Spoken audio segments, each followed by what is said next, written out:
పరిశుద్ధుడైన మా తండ్రి, చదువుబడిన లేఖన భాగములు ధ్యానించుకునవచ్చున వినగల చెవులు, గ్రహించగల హృదయము మాకు అనుగ్రహించు. మీ వాక్యపు వెలుగులో ప్రభువా మేము మా యొక్క స్థితిని స్పష్టంగా అర్థం చేసుకోవటానికి, గ్రహించుకోవటానికి కృతజ్ఞులమై ప్రభువా మీకు మీ కొరకు సాక్షులుగా ఈ భూమిలో జీవించుటకు మా విశ్వాసమును బలపరచు, మమ్మలను బలపరచు. మీరే మీ మార్గంలో నడుచుటకు మాకు సహాయం చేయండి. సమస్త ఘనత, మహిమ, ప్రభావములు మా జీవితముల ద్వారా మీకే ఆపాదిస్తూ యేసునామములో స్తుతించి ప్రార్థిస్తున్నాము తండ్రి, ఆమేన్. దయతో కూర్చోనండి.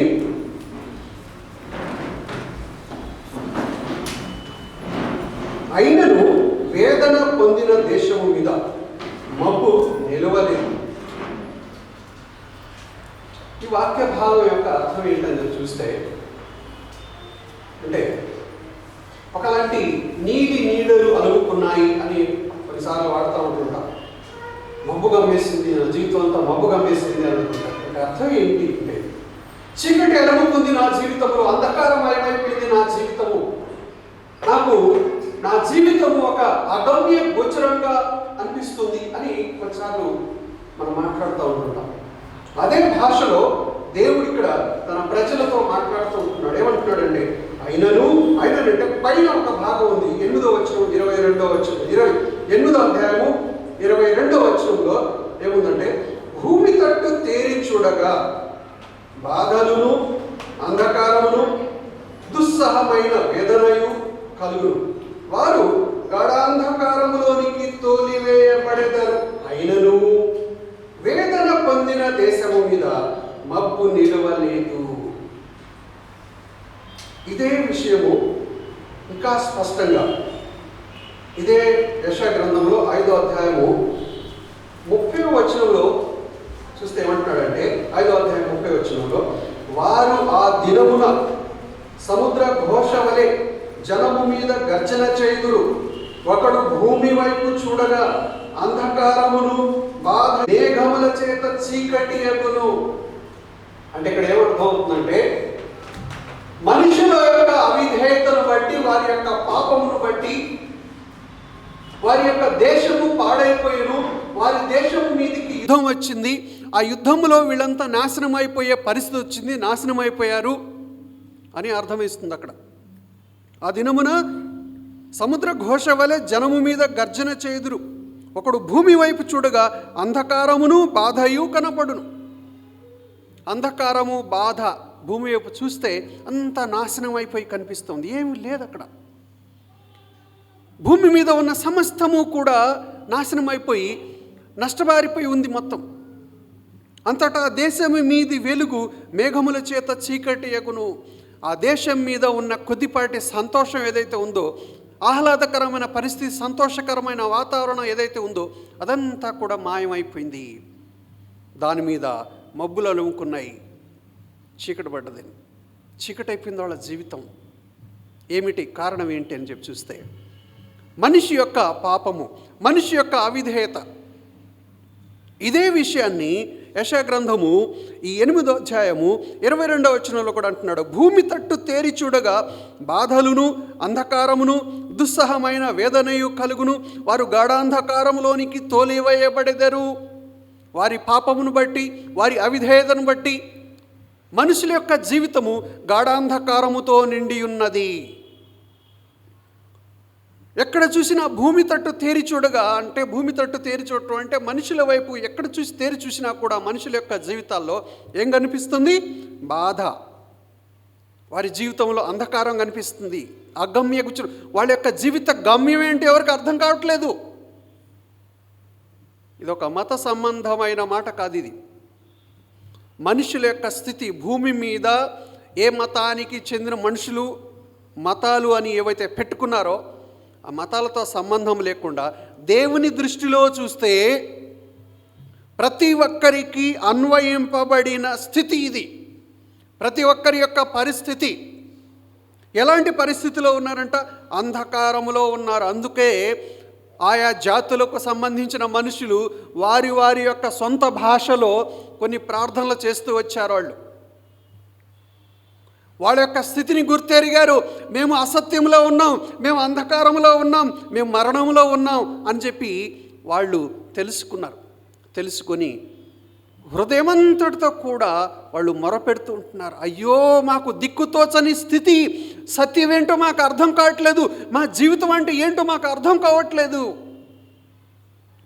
మేము ఎటుపోతున్నామో మాకు అర్థం కావట్లేదు, అంధకారమయంగా ఉన్నాం మేము. మాకు వెలుగు చూపేవాళ్ళు ఎవరు, మాకు దారి చూపేవాళ్ళు ఎవరు, మాకు సత్యముల గురించి తెలియపరిచేవాళ్ళు ఎవరు? ప్రార్థన చేస్తూ ఉంటున్నారు. దేవుడు ఇక్కడ అంటున్నాడు, వారి యొక్క స్థితి ఆ విధంగా ఉన్నా కూడా అయినను వేదన పొందిన దేశము మీద మబ్బు నిలవలేదు. అనగా అంధకారమయమైన స్థితిలో వాళ్ళు ఉన్నా కూడా, వాళ్ళ జీవితం ఉన్నా కూడా, అగమ్య గోచరంగా ఉన్నా కూడా, వాళ్ళ యొక్క పాపమును బట్టి, వాళ్ళ యొక్క అవిధేయతను బట్టి దేవుడు వాళ్ళని అలాంటి స్థితిలోనే విడిచిపెట్టలేదు. దేవుడు జ్ఞాపకం చేసుకున్నాడు. మనం చూస్తే ఒకసారి నిర్గమకాండములో 2వ అధ్యాయము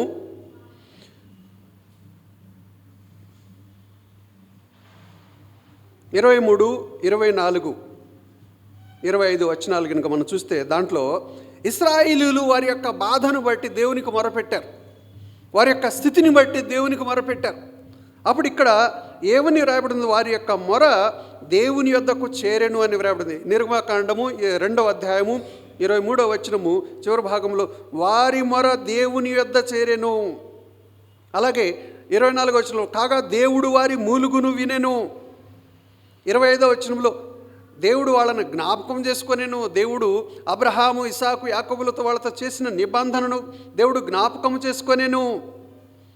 దేవుడు వారి యందు లక్ష్యముంచెను. ఈ మాటలన్నీ వ్రాయబడి ఉన్నాయి. అనగా దేవుడు వారి యొక్క స్థితిలోనే వారిని విడిచిపెట్టలేదు. మనిషి పాపమునకు అమ్ముడుపోయాడు. మనిషి యొక్క తన యొక్క స్వభావాన్ని బట్టి మనిషి మరణాన్ని కొని తెచ్చుకున్నాడు, నాశనాన్ని కొని తెచ్చుకున్నాడు.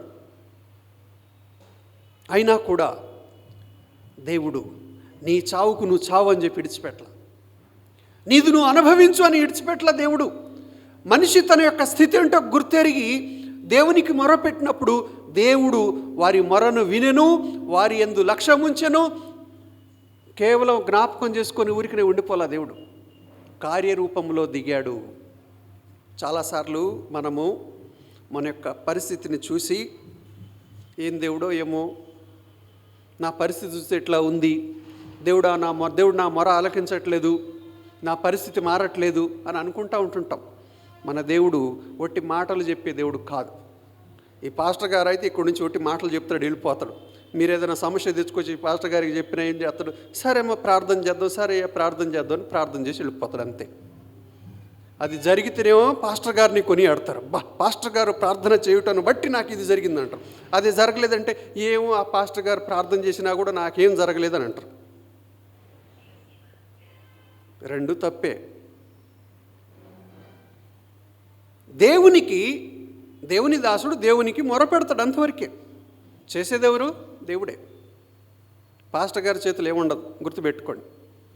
జరుగుటను బట్టి పాస్టర్ గారి ద్వారా జరిగిందనో, జరగలేదంటే పాస్టర్ గారు ఎంత ప్రార్థన చేసినా కూడా నాకేం జరగలేదని అట్లా అనుకోమాకండి.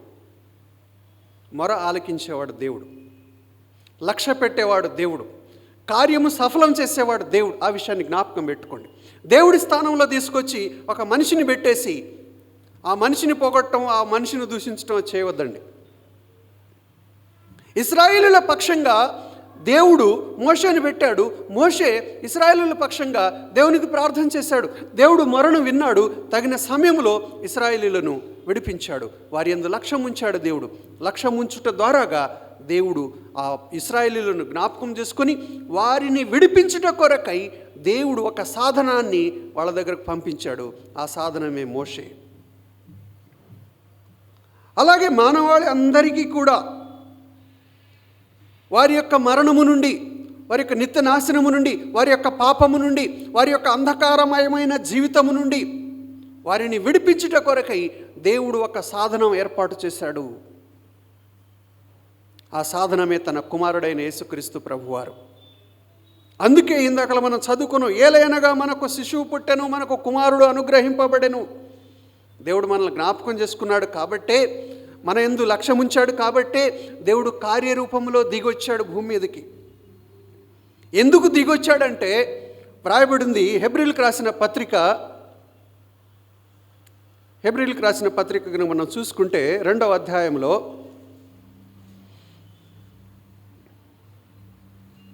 14వ వచనం నుండి ఎవరైనా చదువుతారా? హెబ్రీయులకు రాసిన పత్రిక 2వ అధ్యాయము 14, 15 వచనాలు.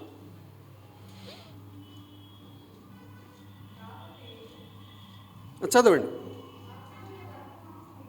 కాబట్టి ఆ పిల్లలు రక్తమాంసములు గలవారైనందున ఆ ప్రకారమే మరణము యొక్క బలము గలవానిని, అనగా అపవాదిని మరణము ద్వారా నశింపజేయుటకును, జీవితకాలమంతయు మరణ భయము చేత దాస్యమునకు లోబడిన వారిని విడిపించుటకును ఆయన కూడా రక్తమాంసములలో పాలివాడాయను. యేసు ప్రభువారు శిశువుగా ఈ భూమి మీదకు పుట్టవలసిన అవసరం వచ్చిందండి. మన వలె ఒక శరీరాన్ని ధరించుకొని పుట్టవలసిన అవసరం ఎందుకు వచ్చింది? ఎందుకంటే మానవుడు ఏ శరీరములో అయితే పాపము చేశాడో అదే శరీరములో దేవుడు ఆ పాపమునకు శిక్ష విధించాల్సిన అవసరత ఉంది. ఎందుకంటే దేవుడు ధర్మశాస్త్రమును ఇచ్చినవాడు ధర్మశాస్త్రాన్ని ఉల్లంఘించడు. గుర్తుపెట్టుకోండి. ముఖం చూసి ఆయన తీర్పు తీర్చేవాడు కాదు. ఓహో నా బిడ్డలే చూసి చూడట్టు వదిలేస్తాడు, ఓహో వాళ్ళ గట్టి కొట్టాలి అలాంటి కాదు దేవుడు. ముఖం చూసి తీర్పు తీర్చేవాడు కాదండి.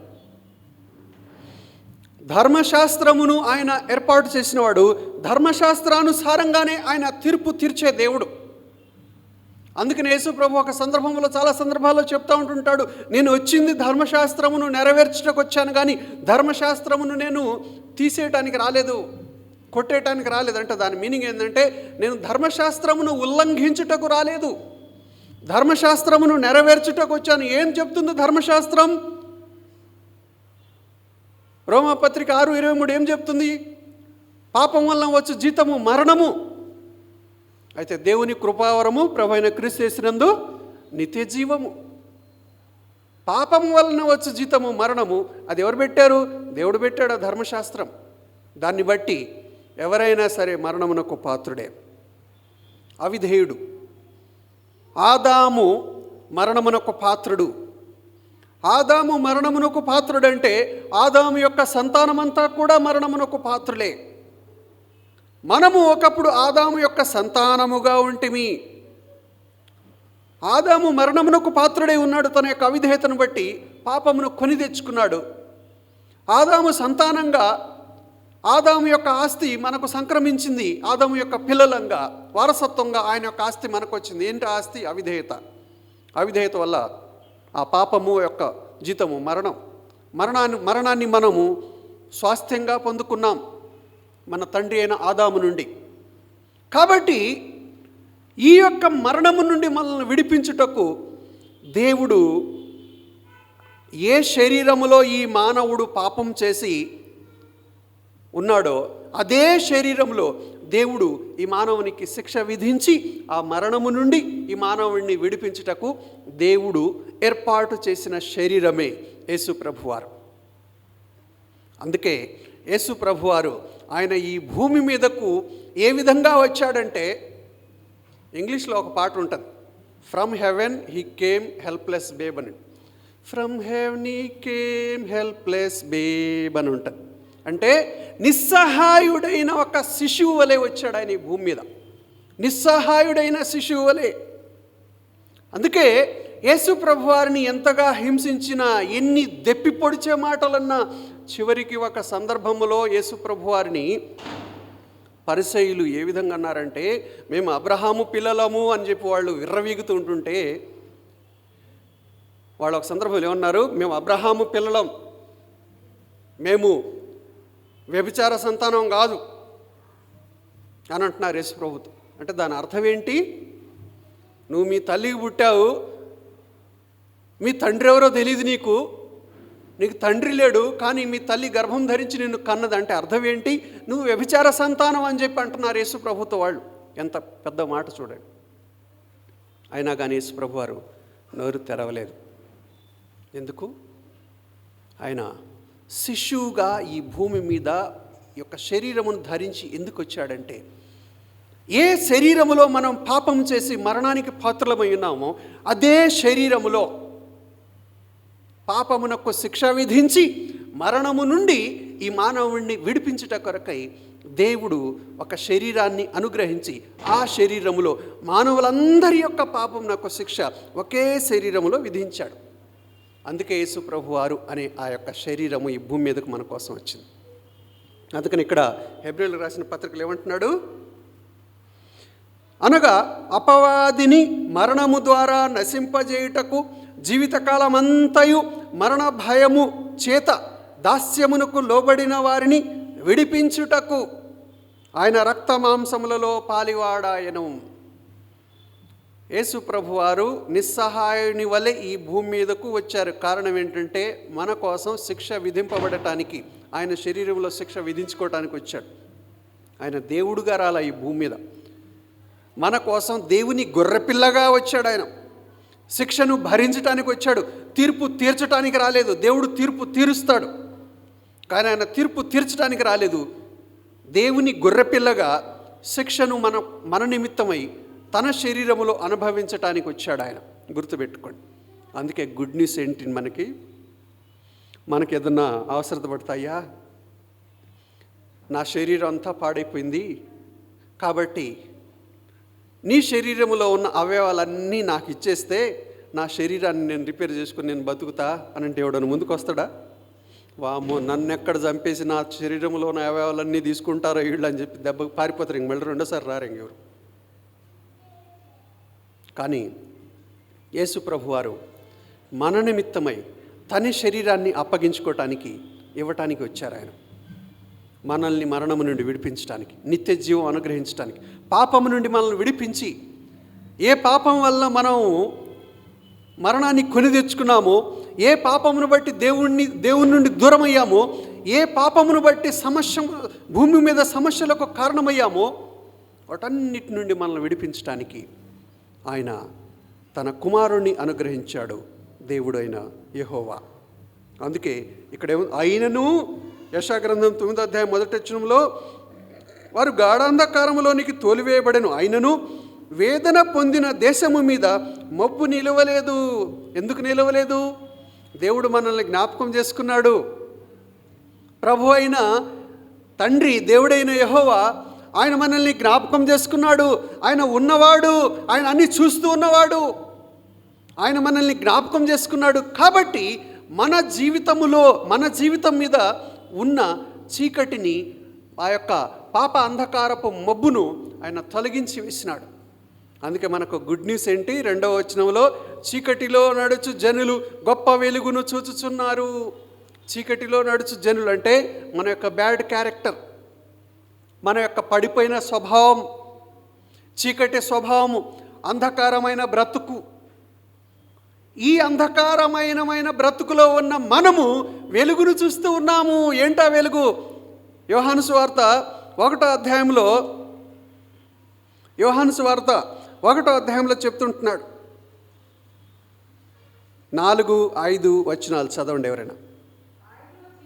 ఆయనలో జీవముండెను, ఆ జీవము మనుషులకు వెలుగయుండెను, ఆ వెలుగు చీకటిలో ప్రకాశించినది, కానీ చీకటి దాన్ని గ్రహింపుకుంటెను. మనిషి యొక్క అంధకారమయమైన, మనిషి యొక్క దుష్ట సంబంధమైన స్వభావం ఏదైతే ఉందో, ఆ దుష్ట సంబంధమైన స్వభావమును బట్టి మానవుడు, దేవుడు ఈ మానవునికి ఇచ్చిన గిఫ్ట్. తన కుమారుడైన యేసుక్రీస్తు ప్రభువారిని ఈ వ్యక్తి అంగీకరించలేకపోతున్నాడంట, గ్రహించలేకపోతున్నాడు, విశ్వసించలేకపోతున్నాడు, నమ్మలేకపోతున్నాడు, తన హృదయంలో చేర్చుకోలేకపోతున్నాడు. కారణం ఏంటి? తన యొక్క అంధకారమయమైన జీవితమును బట్టి, తన యొక్క బ్యాడ్ క్యారెక్టర్ను బట్టి, తన యొక్క అంధకారమయమైన స్వభావమును బట్టి దేవుడు ఈ మనిషికి ఇచ్చిన గిఫ్ట్ను గుర్తుపట్టలేకపోతున్నాడు. ఎంత దురవస్థలో ఉన్నాడో చూడండి. బర్త్డే పిల్లలు, మీ బర్త్డేకి ఎవరైనా గిఫ్ట్ తీసుకొని వస్తే ఏం చేస్తారు? మీరు ఏం చేస్తారు? గిఫ్ట్ తీసుకుని వస్తే ఏం చేస్తారు? ఏం చేస్తావు? ఏం పేరు? ఏం పేరు నీ పేరు? నిత్య. నిత్య, వెరీ గుడ్. నిత్య, నేను జ్ఞాపకం ఉంచుకోవాలి, మర్చిపోయాను. నిత్య, నిత్య నీ బర్త్డేకి ఎవరైనా గిఫ్ట్ తీసుకొని వస్తే ఏం చేస్తావు? థ్యాంక్స్ చెప్తావా? ఏందో ఇది నాకు వద్దంటావా? అంటావా? చట్టుక్కుమని తీసుకుంటావు కదా. ఎందుకు? గిఫ్ట్ యొక్క విలువ అందరికీ తెలుసు. గిఫ్ట్ అంటే ఏంటో, అందుకే చట్టుక్కుమ. ఇంకా పైపేచి అంటారు, వాళ్ళు ఊరికినే వచ్చారు, నాకు ఏం గిఫ్ట్ తేలేదని అంటారు. మళ్ళీ ఒట్టి చేతులతోనే వచ్చారంటారు. అంటే ప్రతి ఒక్కరికి తెలుసు బహుమానము అనేది, దాని యొక్క విలువ ఏంటో ప్రతి ఒక్కరికి తెలుసు. గిఫ్ట్ అనేసరికి ప్రతి ఒక్కరు సంతోషంగా స్వీకరిస్తారు. మరి యేసు ప్రభువారుని దేవుడు నీకోసం నా కోసం ఒక గిఫ్ట్గా ఇచ్చాడు, దీన్ని ఎందుకు స్వీకరించట్లేదు? కారణం ఏంటి? అర్థం చేసుకోండి. Why? Because our heart is dark and. ఎందుకు యేసు ప్రభువారిని జీవితంలో మనం గ్రహించట్లేదు? ఎందుకు అర్థం చేసుకోవట్లేదు? మన యొక్క హృదయంలో ఎందుకు చేర్చుకోవట్లేదు? అర్థం చేసుకోండి బాగా. మన అంధకారమయమైన జీవితమును బట్టి, గ్రహింపు లేని ఈ యేసు ప్రభు అంటే ఏంటో మనకు అర్థం కావట్లేదు. మన యొక్క జీవితం ఏంటో మనకు అర్థం కావట్లేదు. అందుకే యేసు ప్రభు వారిని ఆయన ఎవరో దేవుడు అంటలే, ఆ కిరస్థాన పొళ్ళ దేవుడు అంటలే అని ముద్రేస్తున్నాం. అర్థం చేసుకోలేకపోతున్నాం. అక్కడే అర్థమవుతుంది అంధకారమయమైన జీవితం. మన అంధకారమయమైన జీవితమును బట్టి మనము ఆయనను, దేవుడిచ్చిన గిఫ్ట్ని మనం స్వీకరించుకోలేకపోతున్నాం. కానీ ఇక్కడ దేవుడు చెప్తుంటున్నాడు, ఎంతకాలం ఉండదు ఆ స్వీకరించలేని స్వభావము, స్వీకరించలేని బతుకు ఎంతకాలం ఉండదు. ఆ మబ్బులు నేను తొలగించేస్తా. అయినను వేదన పొందిన దేశం మీద మబ్బు నిలవదు, నీలో ఉన్న చీకటి స్వభావం ఇంకా నిలవదు, నేను దాన్ని తీసేస్తా. ఏమంటున్నాడు? చీకటిలో నడుచు జనులు గొప్ప వెలుగును చూస్తున్నారు. అంధకారమయమైన నీ స్వభావాన్ని నేను తొలగిస్తా. నేను నీకు కుమారుణ్ణి అనుగ్రహించాను. ఆ కుమారుని ద్వారా నీవు జీవాన్ని పొందుకుంటావు, వెలుగును పొందుకుంటావు. ఆ వెలుగే జీవం. మరణ ఛాయ గల దేశ నివాసుల మీద వెలుగు ప్రకాశించును. మరణ ఛాయలో ఉన్నావు నువ్వు, గ్రహించలేని నీ జీవితం యొక్క గమ్యం ఏంటో గ్రహించలేని గుడ్డితనంలో ఉన్నావు. అయినా కూడా ఎంతో కాలము ఆ చీకటి, ఆ గ్రహింపు లేని తత్వం ఎంతో కాలం నిలవదు నీ మీద. నేను దాన్ని తొలగించడానికే వచ్చాను. నీ కళ్ళు తెరవజేయటానికే వచ్చాను, నీ హృదయాన్ని తెరవటానికే వచ్చాను నేను. అందుకోసమే నీ జీవితంలో కొన్ని పరిస్థితులకు నేను అప్పగించాను. ఆ పరిస్థితుల ద్వారా నేను నీకిచ్చిన నా కుమారుని యొక్క బహుమానం అంటే ఏంటో నువ్వు తెలుసుకుంటావు. అందుకే దేవుడు ఏర్పాటు చేసిన మార్గం ఇది. మరణ ఛాయ గల దేశ నివాసుల మీద వెలుగు ప్రకాశించిన. ఇక్కడేమంటున్నాడు? మొదటి వచనంలో 9వ అధ్యాయము, పూర్వకాలమున ఆయన జెబూలూను దేశమును నఫ్తాలి దేశమును అవమానపరచెను. అంటే అర్థం ఏంటంటే, దేవుని పిల్లలు అని చెప్పబడుతున్న ఆ సంతానమే దేవుణ్ణి గుర్తించలేని గుడితనంలో ఉన్నారు ఇశ్రాయేలు ప్రజలు. అందుకే వాళ్ళకు సిగ్గు రావటం కోసం దేవుడు ఎక్కడికి వెళ్ళాడు? అన్యజనుల యొద్దకు వెళ్ళాడు. యేసుక్రీస్తు ఎవరికి బయలుపరచబడ్డాడండి ఫస్ట్? అందుకే ఇక్కడ ఏం రాబడింది? అంత్యకాలమున ఆయన సముద్ర ప్రాంతమును అనగా యొర్దాను అద్దరిని అన్యజనుల గలిలయ ప్రదేశమును మహిమగల దానిగా చేయుచున్నాడు. అన్యజనుల గలిలయ ప్రదేశము. దేవుడు తన సొంత ప్రజలే ఆయనను గ్రహించలేదు, అర్థం చేసుకోలేదు. అందుకే దేవుడు మొట్టమొదటిగా ఎవరికి వెళ్ళి బయలుపరుచుకున్నాడంటే అన్యజనుల దగ్గరికి వెళ్ళి వాళ్ళ దగ్గర తను తాను బయలుపరుచుకున్నాడు. అందుకే యేసుక్రీస్తు ప్రభువారు మొదట ఇప్పుడు మనకు దొరికాడు. ఇశ్రాయేలీయులు అందుకే ఇప్పటికి కూడా గుడితనంలోనే ఉన్నారు. అవమానకరమైన స్థితిలోనే ఉన్నారు. దేవుడు అనుగ్రహించిన బహుమానాన్ని, యేసు ప్రభు వారిని ఇంకనూ వాళ్ళు స్వీకరించే స్థితిలో లేరు. ఇప్పటికీ యేసు ప్రభు అంటే సైతాన్ అంటారు వాళ్ళు. ఎంత గుడితనంలో ఉన్నారు చూడండి. దేవుడిచ్చిన గిఫ్ట్ని, దేవుడిచ్చిన బహుమానాన్ని స్వీకరించే స్థితిలో లేక వాళ్ళు ఇప్పటికీ కూడా ఇశ్రాయేలీలు యేసు ప్రభు అంటే సైతాన్ అంటారు. ఎలాంటి వాళ్ళు చూడండి. కానీ దేవుడు దాన్ని మనకు బహుమానంగా మార్చిచ్చాడు. మన దగ్గరకు వచ్చాడు దేవుడు, మన కళ్ళు తెరవజేశాడు, మనకు జీవాన్ని ఇచ్చాడు, ఆయనను మనం స్వీకరించేటట్లు చేశాడు. ఎందుకంటే మన శరీరంలో మన యొక్క బ్యాడ్ క్యారెక్టర్ని బట్టి, మన యొక్క పడిపోయిన చెడిపోయిన అవిధేయత స్వభావాన్ని బట్టి ఏదైతే మనం మరణాన్ని కొని తెచ్చుకున్నామో ఈ శరీరములోనే ఆయన శిక్షను విధించాడు. శిక్షను విధించటకు గాను రక్త మాంసములు గల శరీరమును మన కోసం ఈ భూమి మీద పంపాడు. ఆ రక్త మాంసములు గల ఆ శరీరం పేరే యేసుక్రీస్తు ప్రభువారు, దేవుని గొర్రెపిల్ల. మన కోసం ఇచ్చాడు దేవుడు బలిగా అర్పింపబడటానికి. ఎంత గొప్ప విషయం! మనకు అది అర్థమవుద్దా? పెద్ద కుమారుడు ఏం చేశాడు? చిన్న కుమారుడు తిని తాగి మొత్తం నష్టం చేసుకుని వస్తే ఆయనకు ఏటపిల్ల కోసినావు, నేను ఎప్పటి నుంచో ఇంట్లో ఉన్నా, నాకు ఒక్క మేకపిల్లను కూడా ఇవ్వలేదే ఫ్రెండ్స్తో పార్టీ చేసుకోవటానికి అని అలిగాడు. అందుకే మేకపిల్ల గొర్రెపిల్లలు పార్టీ చేసుకోవటానికి అవి తొందరగా అర్థమవుతాయి మనకి. కానీ దేవుడిచ్చిన బహుమానము యేసుక్రీస్తు ప్రభువారు బలిగా అర్పింపబడటానికి, దేవుని గొర్రెపిల్లగా సిలువలో మన శిక్ష విధింపబడటానికి మన కోసం సబ్స్టిట్యూట్గా అప్పగింపబడుటకు ఇచ్చిన ఆ శరీరము యేసు ప్రభు అనే ఆ యొక్క శరీరాన్ని మాత్రం మనం అర్థం చేసుకోం. దేవుడు గిఫ్ట్గా ఇస్తే మన కోసం బలిగా అర్పింపబడటానికి దాన్ని మాత్రం అర్థం చేసుకోం తొందరగా. అందుకే ఈ క్రిస్మస్ అనేది మనకు దేవుడిచ్చిన బహుమానము. యేసుక్రీస్తు ప్రభువారు దేవుడిచ్చిన బహుమానం మనకు, మన మరణము నుండి మనల్ని విడిపించడానికి, మన అంధకారమైన జీవితం నుండి మనల్ని విడిపించడానికి, మనకు వెలుగు ఇవ్వటానికి, జీవం ఇవ్వటానికి దేవుడిచ్చిన బహుమానము ప్రభు అయిన యేసుక్రీస్తు వారు. అందుకే మనకు ఇవ్వబడిన ఈ బహుమానమును బట్టి, యేసుక్రీస్తు అనే ఈ శరీరమును బట్టి, యేసుక్రీస్తు అనే ఈ శిశువును బట్టి మనము సంతోషించాలి, ఆనందించాలి, ప్రభువుకు కృతజ్ఞతలు చెల్లించాలి. మనం ఎంత గొప్ప బహుమానం ఇది! నిజంగా మహోన్నతమైన బహుమానం. దీనికి మించింది ఇంకా లోకంలో ఏదీ లేదు. లోకంలోనైనను, పరలోకంలోనైనా, ఈ భూమి మీదనైనా యేసు ప్రభువారు అని ఆ యొక్క బహుమానం దేవుడు మనకిచ్చాడు. దానికి మించిన బహుమానం ఇంకేది. అందుకే ఎగిరి గంతులేయాలి, సంతోషించి ఆనందించాలని అందుకే చెప్పేది. నీ ఆర్థిక ఇబ్బందులు ఏమన్నా ఉండి, నా అనారోగ్యం ఏదన్నా ఉండి, ఇంకా మానసిక సమస్యలు అన్నీ తీసి పక్కగా పెట్టేసి మర్చిపోయి ఎగిరి గంతులేసి ఆనందించు, సంతోషించు. ఎందుకంటే నీ కోసం, నా కోసం దేవుడైన తండ్రి తన కుమారుణ్ణే మన కోసం ఇచ్చాడు, మరణము నుండి మనల్ని విమోచించుటకు, నిత్యనాశనము నుండి మనల్ని విమోచించుటకు. అందుకే ఏ చీకటి స్వభావము, ఏ పాపపు మబ్బు మన మీద నిలవలేదు ఎంత మాత్రము. ఎందుకంటే దేవుడు దాన్ని తొలగించేశాడు ప్రభువైన యేసుక్రీస్తు ద్వారాగా.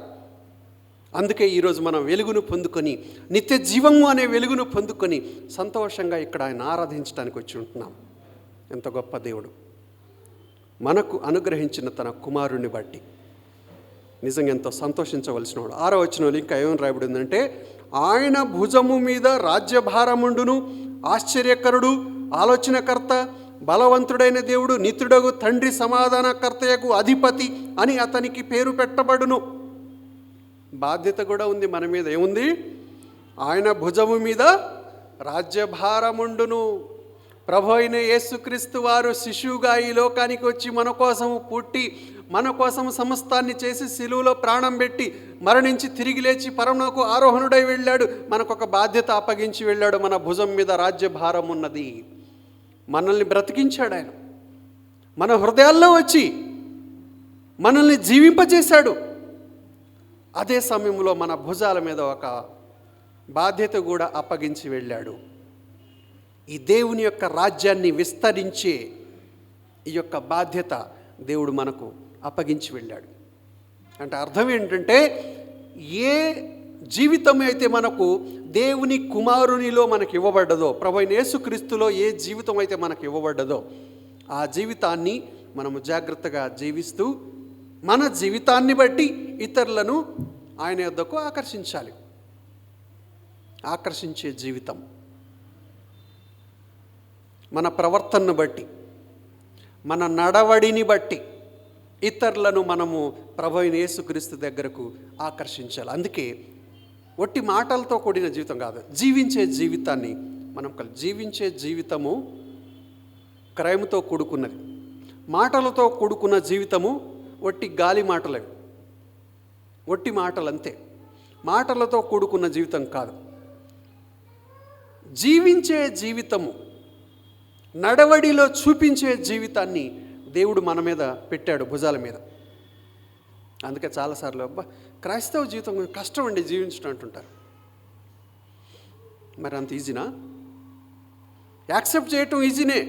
ప్రభువైన యేసుక్రీస్తు వారిని దేవుడు మనకు అనుగ్రహించాడు, సంతోషంగా స్వీకరించుతాం. అదే సమయంలో ఆయన కోసం జీవించాలి.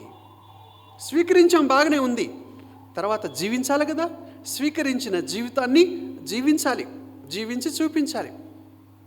సాతానుడు మనల్ని చెవులో ఊతా ఉంటుంటాడు, వద్దు అప్పుడే యాక్సెప్ట్ చేయొద్దు, యేసు ప్రభువుని అప్పుడే ఒప్పుకోద్దు, కష్టం అయినా ఆ జీవితం నువ్వు జీవించలే, కష్టం అంటుంటాడు. ఎవరికి కష్టం అది? సాతానుడికి కష్టం. ఎందుకు? వాడి దగ్గర నుంచి పోయేసరికి వాడికి కష్టం కాదా? ఒక్కొక్కడు వాడి దగ్గర నుంచి జారుకుంటుంటే సరికి వాడికి మరి కష్టం కాదా? వాడు లోపల జైల్లో ఉండి నాతో పాటు ఇంకెవరు వస్తారా అని చెప్పి జైల్లో ఉండి బయటకు చూస్తూ ఉంటున్నాడు, రండి అని. ఒక్కొక్కళ్ళు జైలు నుంచి బయటకు పోతుంటే వాడు ఊరుకుంటాడా? అందుకే వాడికి మంట అనమాట. ఎవరిని పోనీడు అంత తొందరగా వాడు బయటికి. ప్రభువైన యేసుక్రీస్తు దగ్గరికి ఎవరిని పోనీడు అంత తొందరగా. అందుకే కష్టం అంటుంటాడు యేసు ప్రభువుని అంగీకరించడంలో. కష్టం కాదు. ఎవరికి కష్టం అంటే సాతానుడికి కష్టం. ఎందుకంటే వాడి దగ్గర నుంచి పోతున్నారు కాబట్టి అందరూ. కానీ యేసు ప్రభువును అంగీకరించి ఆయన కోసం సాక్షిగా జీవించే జీవితము, అది ఎంతో సంతోషకరమైన జీవితం. గుర్తుపెట్టుకోండి, అది ఎంతో ఆనందకరమైన జీవితం, అది ఎంతో స్వాతంత్రముతో కూడిన జీవితం. అది దేవుని కొరకు స్వతంత్రం కలిగి జీవించే జీవితం, కట్టిపడేసే జీవితం కాదు క్రైస్తవ జీవితం అంటే. మషిన్ లాగా కట్టేసి స్విచ్ ఆన్ చేస్తేనే పని చేస్తుంది, స్విచ్ ఆఫ్ చేస్తే ఆగిపోయే జీవితం, అలాంటి జీవితం కాదు క్రైస్తవ జీవితం. దేవుడు తన స్వాతంత్ర్యాన్ని తన కుమారులకు తన కుమార్తెలకు అనుగ్రహించి తన వాక్యానుసారంగా దేవుని యొక్క ఆలోచన విధానములో సరిగ్గా జీవించే విధంగా మనకు ఆ స్వాతంత్రాన్ని ఆయన ఇచ్చాడు, ఆయన కొరకు స్వతంత్రంగా మంచిగా సంతోషంగా జీవించడానికి. కాబట్టి సంతోషకరమైన ఈ జీవితాన్ని మనము ప్రభువైన యేసుక్రీస్తు కొరకు జీవించుదాం. ఆయన యొక్క రాజ్య వ్యాప్తి సంబంధమైన భారం మన భుజాల మీద ఏదైతే అప్పగించాడో దాన్ని మనం కష్టపడి ముందుకు తీసుకెళ్దాం. అనేకులను ఆయన యొద్దకు ఆకర్షించుదాం. ఎట్లా? మాటల ద్వారా కాదు, మన జీవితం, జీవించే జీవితం ద్వారా ఆకర్షించుదాం. ఆ విధంగా ఆకర్షించి ప్రభువైన యేసుక్రీస్తు యొద్దకు అనేక మందిని మనం నడిపిద్దాం. ఆ విధంగా ప్రభు మనకు సహాయము చేయునుగాక.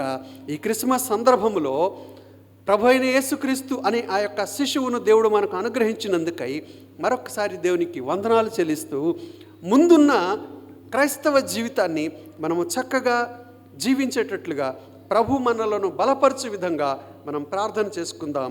దయచేసి అందరూ కళ్ళు మూసుకొని మనం ప్రార్థన చేసుకుందాం.